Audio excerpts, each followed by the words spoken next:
গত কয়েকদিন ধরে সামাজিক যোগাযোগ মাধ্যম খুললেই মনে হচ্ছিল আমরা হয়তো ক্রিকেটের একটি শেষ অধ্যায় পড়ছি। লোকে বলছিল সাকিব কি তবে ফুরিয়ে গেলেন, কেউ বলছিল বয়স হয়েছে, এবার বিদায় বলাই শ্রেয়। এমনকি রিটায়ার্ড আউটের মতো কাণ্ড ঘটিয়ে তিনি যখন আলোচনায় আসলেন, তখন নিন্দুকেরা অট্টহাসিতে পেটে পড়ে বলছিল, সাকিব বাবু তোমার কি দিন শেষ হইল তবে? আসুন একটু পরিসংখ্যানে নজর দিই। 4 ওভার বল করলেন, রান দিলেন মাত্র 14, অর্থাৎ ব্যাটাররা তার বল টাচ করতেও হিমশিম খাচ্ছিল।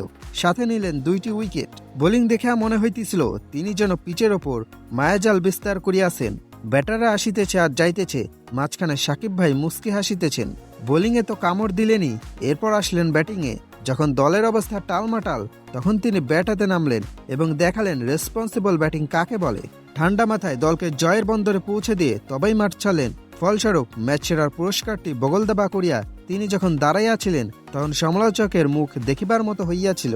এই তো সেদিনও সোশ্যাল মিডিয়ায় স্ক্রল করলেই দেখা যেত সাকিব শেষ, সাকিব ফিনিশড।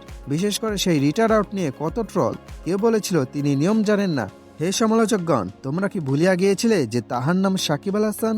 তিনি নিয়ম ভাঙে না, বরং নতুন নিয়ম তৈরি করেন।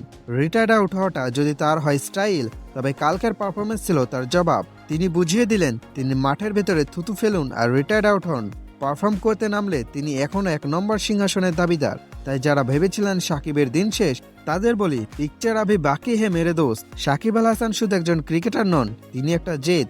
তিনি যতবার আছাড় খান ততবার দ্বিগুণ শক্তিতে ফিরে আসেন। তাই ক্রিকেট ভক্তরা IL-T20-র এই পারফরমেন্স কেবল শুরু। সাকিবের এই রুদ্রমূর্তি দেখিয়া প্রতিপক্ষ শিবিরে নিশ্চয়ই কম্পন শুরু হইয়া গেছে, কারণ আমাদের কিং ইজ ব্যাক।